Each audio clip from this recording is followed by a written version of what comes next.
Hello, I am going to be doing some painting today, and the subject matter is going to be one of these little hummingbird, griffin, dragon critters that I did for my Succulent Dragons book.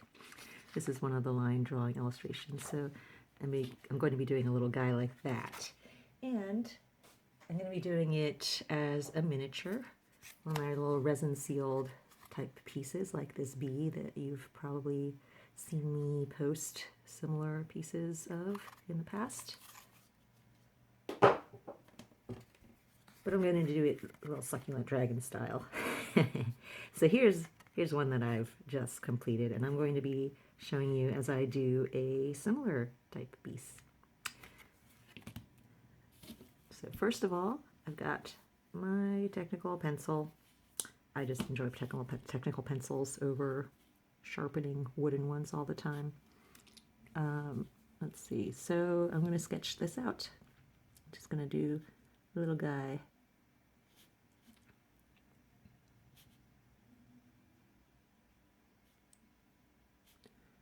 These particular species of succulent dragons are based on string of pearls, which is a plant that has these really gorgeous aromatic white flowers that bloom after it rains in the wintertime over here.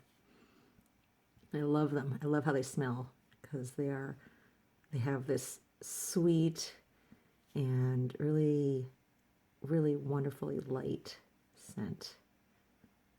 It makes me want to take them indoors into my house at that time of year. But the reason I bring this up is that these little creatures that I'm drawing, these little hummingbird-esque type dragons, they have these little curlicues on top of their heads. And that's because each of the blossoms of the string of pearls plant has a similar little double curl. So one of the things I was doing with all of these dragons is that I tried to give them a little bit of some quality visually of what I saw in the plants themselves.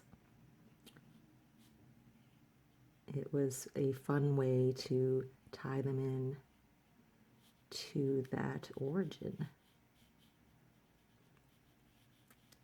And the other thing about this plant is that it is fairly small. I mean, the leaves, they're little pea-shaped leaves. It's called string of pearls because, let me bring back that drawing again. They look like this. They look like these little beads on a string. And each of those is about the size of a pea. So it's not huge.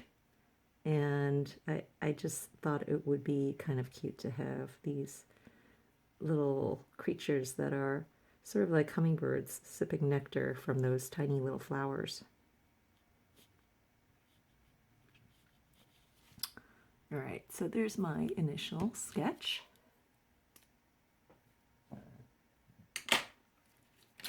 Next, I'm going to take just a tiny little bit of gold leaf. I don't really need much of it. And this is not 24 karat gold leaf. This is actually, well, it's a misnomer, I guess. It's called gold leaf, but it's really copper. And I'm just tearing off tiny little bits of it. The reason I use this is because if I'm sticking it underneath my paint, it repels liquid a little bit. It kind of pushes away, and so you end up getting the shiny gold coming through your paint in little specks. Whereas if you use 24 karat gold leaf, it is so delicate and fine, and liquid actually just sits on top of it as well. And so if you paint on top of it, you lose it. You don't really see any of it anymore. And I'm just using, this is transparent watercolor ground, I'm just using that to dab in and give something for this to stick to.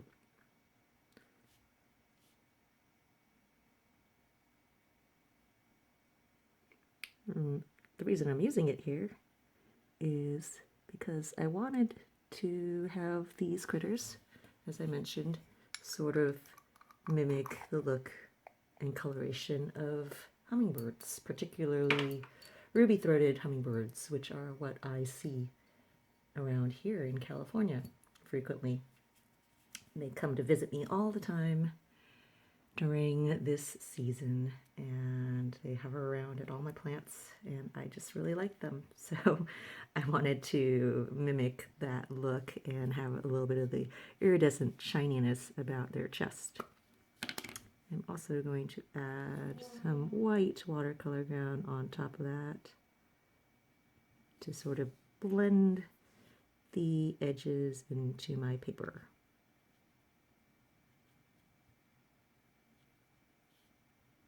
All right, that's in place. Now I just let this dry for about 15 minutes, and I come back to it when that is set. All right, I'm back now. This is dried.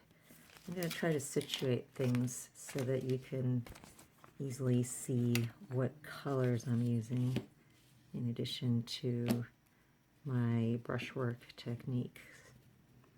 All right, so here's my palette. It's got a lot of stuff in there, but I'm never really a purist on colors as long as I get the right brightness and intensity. All right, so these are watercolors. Just a reminder for anyone who has not seen my videos before. Mostly Daniel Smith colors, a few Winsor Newton. All right, so what am I going to do here? I think first I'm going to start off with lightening up my pencil work a little bit because it was a little bit dark. I was using a 2B lead in my pencil earlier. Normally I like to sketch more with a HB or 2H even. And this is a kneaded eraser. Yeah, it's one of these guys. You can stretch them and do all kinds of stuff. You can shape them. They're really good just for lifting up some of the pencil without creating a whole lot of eraser dust or fuss. Also, sometimes I'll take like a little piece of it like this, and then you can just kind of roll that over the surface of your sketch and just pick up some of the darker lines so that you have a little bit less on there. Moving forward now with the painting. That's the fun part, right? That's what you're here to watch, I think. Maybe you're here to listen to me babble. All right, this is a Winsor Newton Series 7 Kolinsky Sable size 0. And I am going to start with some, let's see, what do I want to start with here? Quinacridron coral. As I said, these are ruby throated, so let's give her a little ruby throat to start with. A little bit of that. And then I'm going to start taking some greens. This is green gold, mixing it actually with whatever greens I have here. Happens to be a bunch of others. Now, see, I got that a little bit too much wet, and it immediately soaked up and went straight into that intense reddish area, diluting it, which I don't really want that to happen too much because I want that super bright splash of red, that ruby throat, right? So I'm actually going to add a little bit more red there, more of that quin coral, which is one of my favorite quinacridron colors. I used to struggle with red because I was never quite happy with any of the red options that were out there until I discovered the quinacridron line of colors. Daniel Smith produces these, at least the ones I use. I believe that there are other companies that also do quinacridone. They're great. They're light fast, they're bright, they're non-toxic, they're the best. And it's not just the coral color, there's actually a large number of different quinacridone hues that are available.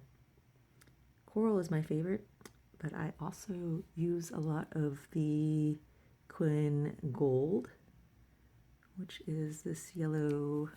Oh wait, there it is. That yellow. That. Oh wait, that's not. That's gamboge. That's my other favorite yellow. Quin Yellow is that one, more rusty toned one.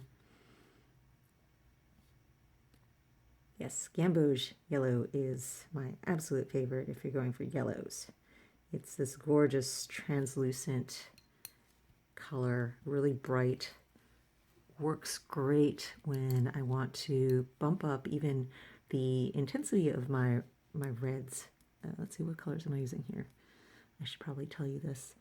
I am going for some jadeite. Let's see, this is a nice forest greeny color. I'm going to use that to pull out into the tail.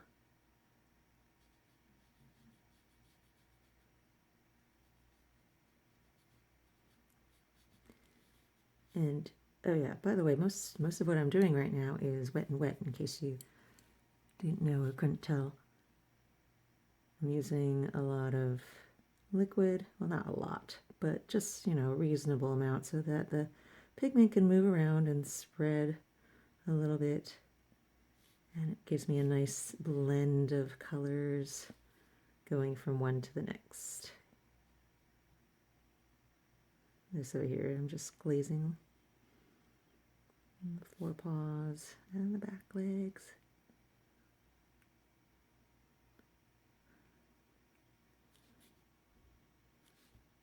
And the little head curly hues.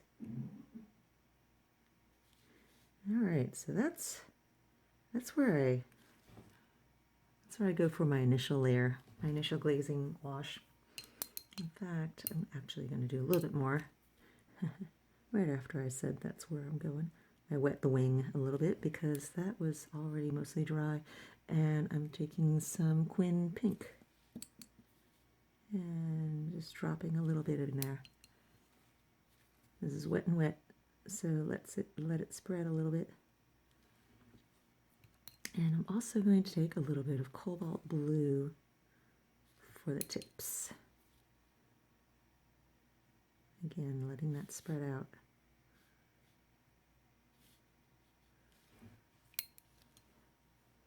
All right, so that's my initial glazing wash layer. And then I let this dry first, and then I proceed with the next part, most of which is going to happen with this really, really tiny little thin, let's see, this is a Utrecht Pure Sable Red brush. It's got a really tiny point. Normally my Series 7s are good enough for this also. Actually, they're great for this.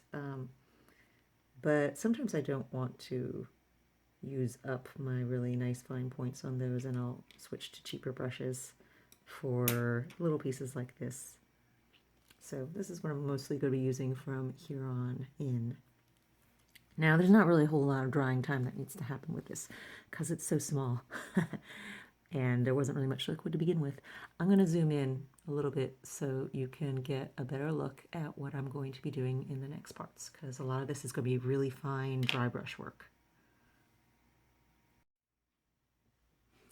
This next part I've zoomed in pretty tight, so you're not going to be able to see me grabbing my colors because it's just not going to fit into the screen. But I think you'll appreciate the closer tight view more than seeing me grabbing colors, because for the most part I'm using pretty much the same color combinations that I outlined in the earlier phase. So now things are dry. I'm going to start off with some of my jadeite green. And just going to do, oh, that's actually not dry. Let's start with the tail then. See, that's the thing with watercolors. If one area is not dry, just move on to some other area. It'll dry soon enough. And there's usually plenty of other things to keep me occupied somewhere on a painting. Somewhere on a large painting.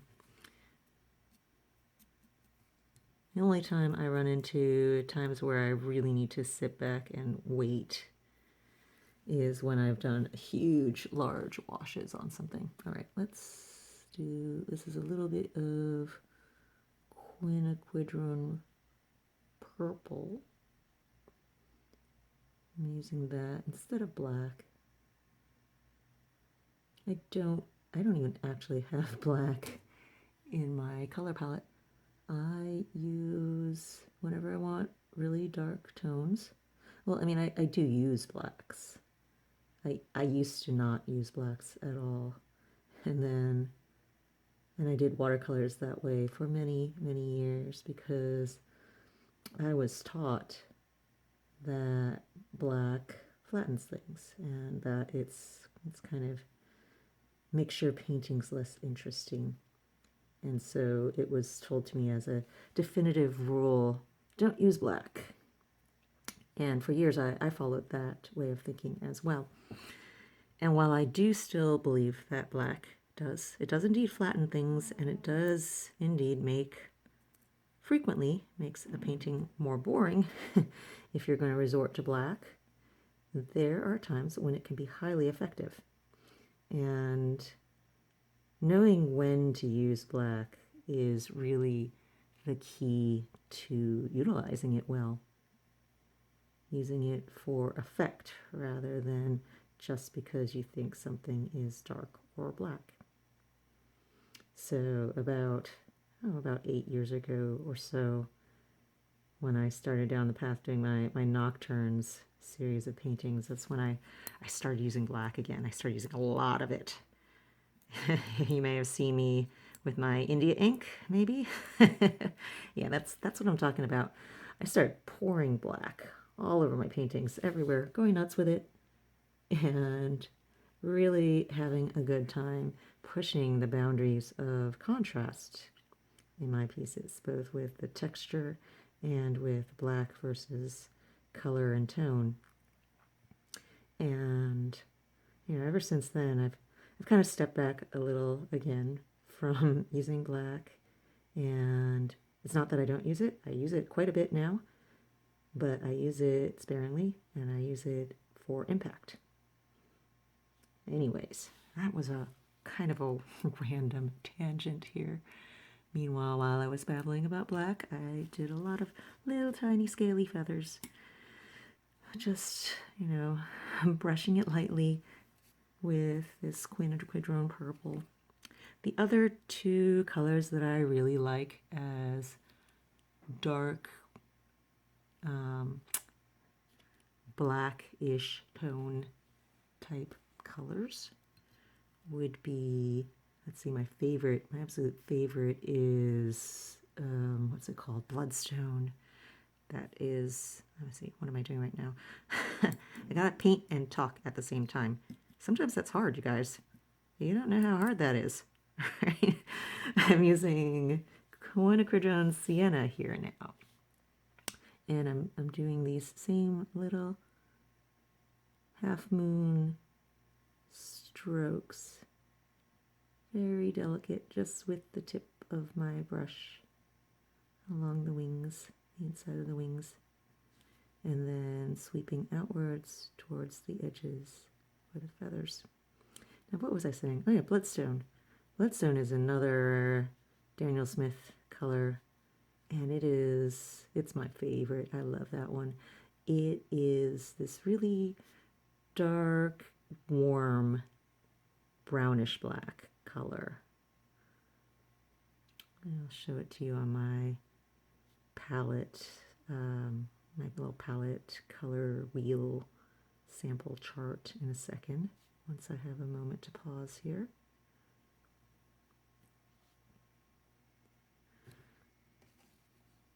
It's this one right here, And you can see even in my sample chart here how it's a little bit grainy and granulated. That's what I love about Bloodstone. And it makes a nice neutral tone that I can mix in with a lot of my other colors, but on a warmer scale than something like Payne's Gray, which is very cool and bluish looking. Payne's Gray is my other favorite. These two, so it's basically my warm and my cool black. And then there's something that's right in the middle, which is a neutral tint. And that's really just, you know, a dark gray. Between the three of those, they meet my needs whenever I have, I mean, unless I'm using black ink type thing, they meet my requirements and needs for any sort of neutral, grayish, dark tones. Now I have started mixing in some Prussian blue with my greens just to give it a bit of punch. Prussian blue is another one of those that I use for mixing a lot. By itself, it's really intense. It's this really bright, actually it's not really bright, it's a dark blue, but it's a really intense dark blue. It's really good for mixing with some of my yellow tones, actually. You know, like gamboge and quinquedron yellow. Mixing it with those to get sometimes more natural looking greens. I'm not using it for that purpose here. I'm actually mixing it with some of my really bright greens to get a really intense dark color green. That's the other way, that's the other thing that I find it really useful for. It really intensifies and gives my greens kind of this electric bluish look, which is not actually good for botanical art. It looks a little bit unnatural for that, for plant colors. It's too bright blue, too bright of a blue. But when I'm trying to do things like ocean and water and, you know, this, where I want some really bright, eye-popping greens, it's great for that.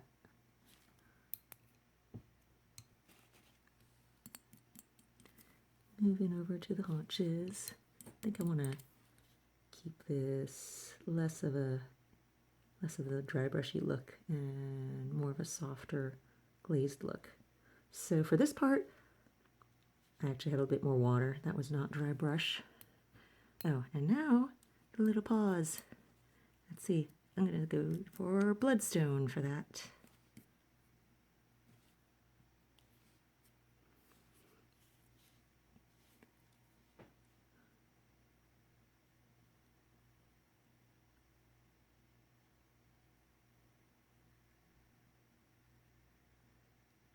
Tiny little claw paws.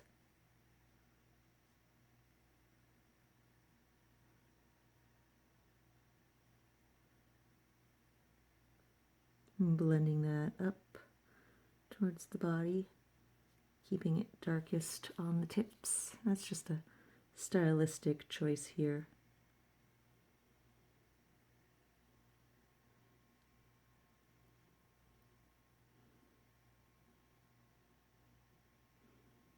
And this back leg, this one I'm gonna hit with a glaze in a second to push it more into the background because it's competing as a foreground element still over there. I mean, there's not a whole lot of background, foreground in something like this, where it's just a single focus, you know, right in the middle of the page, but there's still some things like the back wing and the paws that are further back, right? Those guys need to recede a little bit. So I'm just mixing some neutrally color reddish brown stuff over here. You know, it was whatever was in my palette. You saw how it looked before. All kinds of colors in there. By the way, when I first started doing botanical art, which is it's a really meticulous style of painting and working, where you have to be really careful and pristine with your colors, and you map it all out, and you decide beforehand by color matching and studying the plants and holding up your colors to it and making sure that it is accurate, because it's, you know, it's sort of a scientific, it's a discipline that descended from scientific illustrations, so it has to be that way. Well, I guess it doesn't have to be that way, but it certainly has maintained a lot of those values and those kinds of methods for working.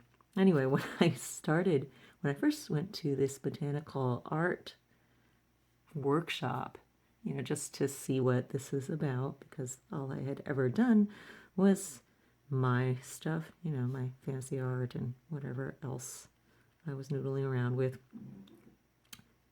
And I went to the botanical garden, and there was a woman teaching the class named Catherine Waters. She's actually the head of the local chapter here in the Bay Area for Botanical Artists Society, ASBA, ASBA. I think it's, I never remember what the acronym is. It is American Society of Botanical Artists.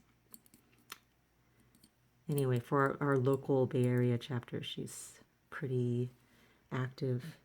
And so that was sort of my first introduction to botanical art. And I brought my palette, you know, my paints and everything with me. And she took one look at my palette, which, okay, this thing right here, this thing looks clean by comparison to what I brought to that class. That was just like caked with all kinds of colors, and I had like all my individual pigments were kind of mixed. I didn't really care because I kind of work well with this kind of chaos, and I like using a lot of these subtle random neutral tones that evolve from having lots of paint and colors in my palette. Anyway, she took a look at it and she's like, how do you paint anything with that? She kind of panicked and freaked about it. So I did actually start to use a much more organized palette for the duration of that class.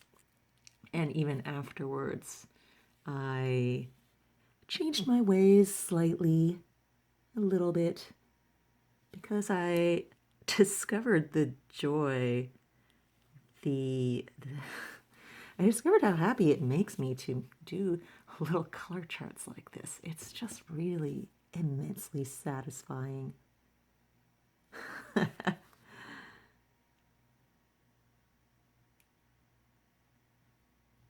All right, I'm just using a little bit of white over here because the very tip of the wing got a little bit dark earlier. I'm going to use a tiny little bit along these feathers too. I haven't really touched much since the early washes. I mostly left that area alone. Oh, sorry, things went out of focus. What are you doing, camera? All right, there we go. Sorry about that, momentarily getting fuzzy. What was I doing? Okay, what I was saying is that I added a little bit of white up over there, just on the tips of the wings. All right, and the final little touch here will be for the eye, because it's just white right now.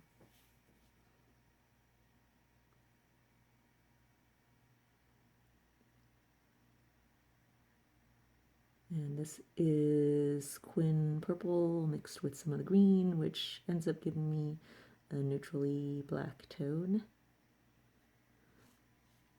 Oh, there was one other thing I needed to do. I needed to do his little curly cues. Her little curly cues. I think I said that this is a she. I don't know. Oh wait, if it is correlating to ruby-breasted hummingbirds, this would definitely be male, because the females don't get to be so colorful. They're just kind of a dull grayish brown with just the faint hint of these colors. It's the males that get to be this flamboyant. All right, there we go. And he's done.